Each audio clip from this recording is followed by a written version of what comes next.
All right, guys, the first player up today is going to be Cordero Patterson.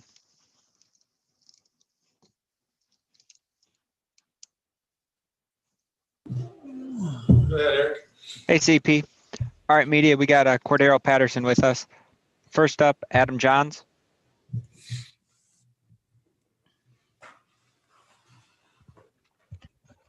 Hey, question about Nick Foles for you. Just in terms of being his teammate and him being the starter for the past 6 weeks, what have you learned about his ability to keep things together, not get frustrated by the situation and the losses, and deal with maybe the adversity that you guys are in right now? I mean, Nick been in this league for a long time, so he can tell you firsthand. You can't win every game, or you can't lose every game. That's just what it is. You just gotta control what you can control, man, and just try to get better, each and every week. So, this our main focus this week is just coming out with a win. We lost 3 games in a row. It hurts, but at the end of the day, we just got to get better. Pat Finley. Hey, CP, is playing the Vikings meaningful to you? I know you've been a couple other places, but I figure they're the ones to draft you. And is there extra motivation even now? I mean, you can say that. I mean, I still got a lot of guys over there, man. I still, talk to, man. I mean, at the end of the day, it's a football game, man. We've been doing it our whole life, man. No matter what team you're on, man, and you always want to win. I mean, people can say it's a revenge game, but I didn't play the Vikings, for the third, fourth time now. So I mean, I'm just trying to get to the basics, man. Just playing football and get these W's. Deion Miller. When you look at what's been going on with the offensive line and just trying to find that rhythm for the offense 9 weeks in, what can tangibly be done to improve quickly for you guys as you head into Monday night to show steps that you're getting there, that it's going to start clicking? I say we get a win, none of that don't matter. Once you win, people forget about everything else that's going on. So we just need to get in the win column and not even worry about what's going on with whatever you said. So we just trying to focus on the W. What Chris. is the mood like in the locker room right now? And what would a win do to that kind of vibe? Honestly, I don't care what nobody else fucking mood is, man. I'm always happy and smiling, always having fun. So that's just the mood I bring, and if I see someone even trying to be moody, I'm going to crack a joke on their ass and just try to bring them up. So no mood swings around me. You're going to always be up. You're going to never be down around me. So that's just the mindset I bring to this team, man. I'm always happy, always smiling. Even though when you think I'm angry or something, I'm smiling inside. So that's just what I bring. Chris Emma. Cordero, how does the rest of the running back group step up if you guys can't have David ready for Monday night? It's next man up mentality. Next man up lead. I mean, we hate for anybody to go down, but that's just what it is, man. And I've been in this league a long time to see, some guys go down and some guys just step up, and they're waiting on this opportunity their whole life. So, we got great running backs, man. So, that's how I feel about my team. I don't feel like, we going to struggle. So, hopefully we just go out and just handle our business, get the W. And then a follow-up, Lamar Miller, what stood out about him since he got in with the team? I mean, what have you observed him on the field, off the field, that kind of thing? Oh, Lamar, he's a cool guy, man. He's kind of quiet, but he gets the work done. So, hopefully, if his number called this week, he get up and, he step up and do big for us like we've not seen in the past. So, he wouldn't be here if he couldn't play ball. So, I'm excited he's here. And, like I said, if his number called this week, I'm excited for him. Couple more. Mark Potash.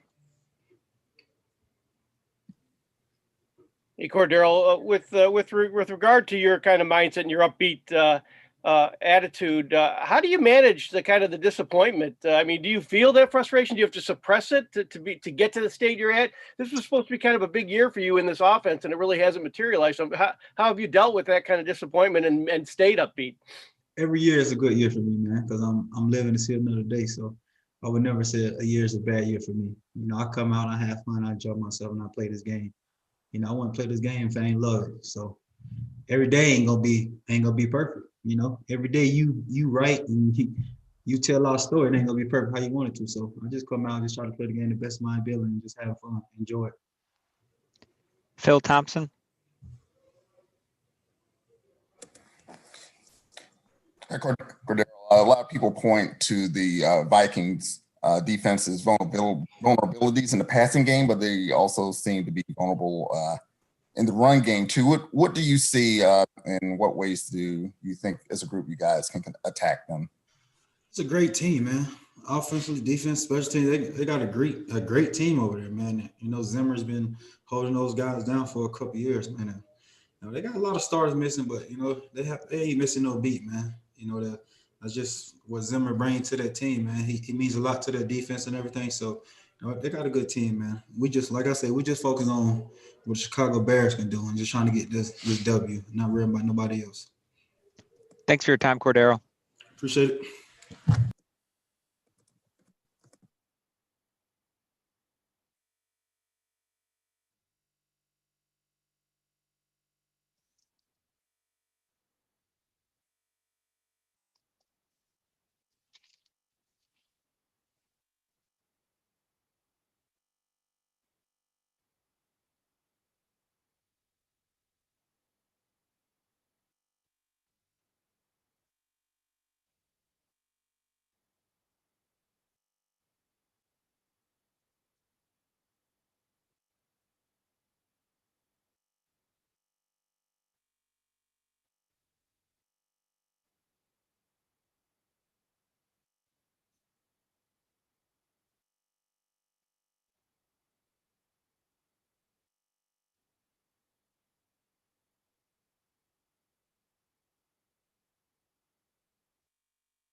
Next up will be Dwayne Harris.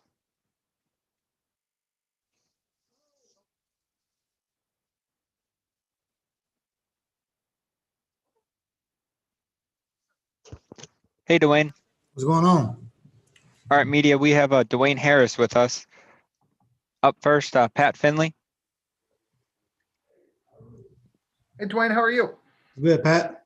Good. Hey, how is catching the punts at Soldier Field different than other places you've been in the league? Is it at all? We always hear about the wind and all that. Yeah, the wind is definitely a factor. The way the wind moves in that stadium is different from any other place I've ever played in. How does it move? Up top, it's got a swirl to it, and down low, it's got more of a swift movement where the wind hits a little harder than up top. Mark Grody. Hi, Dwayne. How do you like working with Cordell Patterson? Could you describe him and his personality? CP, that's my guy, man. Like, a lot of people think me and CP played together a couple times, but it's really actually me and CP first time ever playing on the same team, except in the Pro Bowl in 2016. And his energy, man, is great. Man, I love playing with a guy who's as dynamic as he is, you know, especially one of the best kick returners in the league. You know, being on the same team with him is amazing. Larry Mayer. Hey, Dwayne, everybody always talks when a new guy joins a team about assimilating and learning the playbook, whether it's on offense or defense. What's the process like for someone catching punts? Is it an easy transition given you're catching punts, or is it more involved learning the different schemes on special teams? Catching punts is it's really not even more about the scheme. The hard part about catching the punts is basically how you got to learn how your teammates are blocking. You know, you got to learn how to set up your teammates. You got to know the way they block, how they block, how fast they get back downfield to get to their guys. You know, that's the hard part about punt returning. Catching the ball is the easy part. The hard part is just running with the ball because you gotta know your teammates. You know, this is my second game playing with these guys. You know, and I'm learning them as much as they learning me. I know you said you've played with Cordero before, and you obviously admire him, and he's doing really well. But what's it like playing for a franchise that had Devin Hester, and was that some guy that you looked up to when you were getting into the game? Yeah, I would, as a returner, you know, Devin Hester was definitely one of the guys I looked at as a returner, you know, through my college career and also through my NFL career. I looked at the way he sets up his returns and how he sets up his blocks. You know, that's always one of the big things I always looked at as him as a returner. Phil Thompson.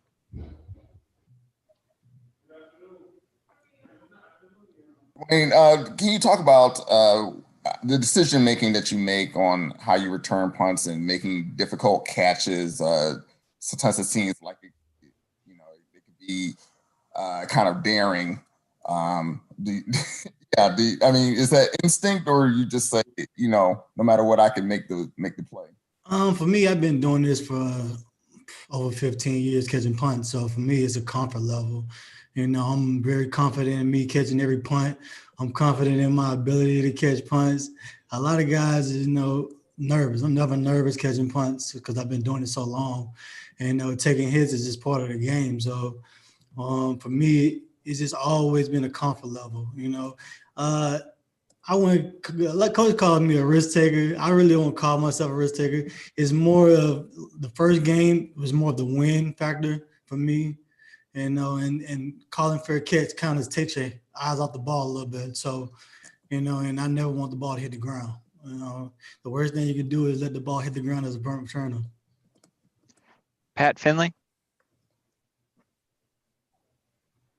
Dwayne, I'm curious, when you got in, what did you make of the locker room, of the vibe of the team, the culture of the team? I'm just curious, somebody who hadn't been around, what you made of them when you got in. Oh man, the vibe is real cool. It's a real cool vibe. You know, everybody's getting along with everybody. You know, everybody's here to do their job, and everybody wants to win. You know, and that's always good to have in a locker room when we have a team that wants to win. You know, and everybody wants to come out and play and give their best. You know, and when we're not playing our best, you can see guys are upset about it. Awesome. Thanks, Dwayne. Thanks for the time today. No problem. Thank y'all.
Next player will be Mario Edwards Jr.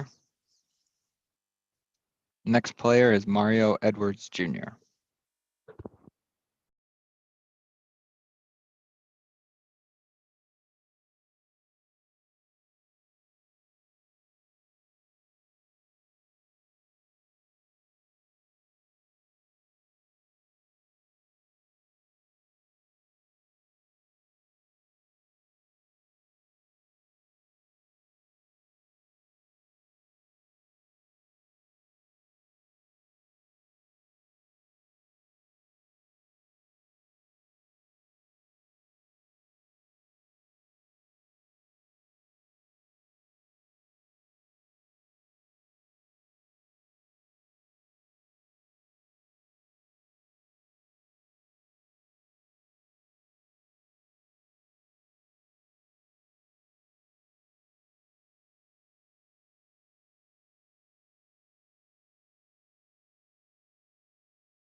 Hey, Mario, how are you? Good, and you? Good. All right, media, we have Mario Edwards with us. Colleen Kane. Hi, Mario. As you've been watching Vikings film, what has made Dalvin Cook so effective the last couple of games, and what's the biggest challenge in slowing him down? I played with Dalvin ever since I've been in Florida State. So the same thing that made him great in Florida State is the same thing that make him now. Just speed, able to cut, his vision and things like that. And we're just going to have to be good in our assignment alignment and playing technique ball. You know, we're going to have to get off and be physical, and we're going to have to bring our A game, definitely. Phil Thompson.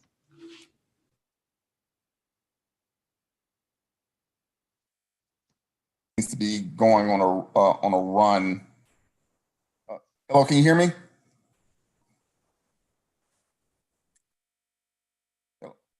Yeah, I was asking about Roquan Smith and the differences you've noticed in his game of late. As much as I can see with Roquan being behind me, Roquan just is sideline to sideline player. My first year being with him, he's a team guy, and he's a leader out there for us on defense. Larry Mayer. Hey, Mario, just wanted to ask you about Khalil Mack. What makes him so special? And how would you say he's different now as a player and a person than he was when you were with him in Oakland? Mack has a great motor, man. Mack is a student of the game. He watches film and he critiques his opponents. And I wouldn't say not too much change about him, man. Mack keeps it pretty even, Steven. He was a quiet person, come to work, go to work. And when I came into Chicago, he's been the same guy. Any other questions for Mario? Awesome. Thanks for your time, one more, Mario. Larry Schneider, go ahead. Hey, Mario, I'm just wondering, what is it about defenses when they either get on or get off a roll on getting turnovers and turnovers for points? What is it about that? They seem to come in bunches. A couple of years ago, they happened. This year, not so much. What is it about that? I mean, there's many chances if you can get a turnover and put the ball in the offense's hands to get points on the board. You know, when we do that, you know, 1, you're in it, 2, you win it. You know, that's kind of like how we kind of view it with turnovers. You know, the more turnovers you get, it helps, you know, win. Thanks, Mario. No problem.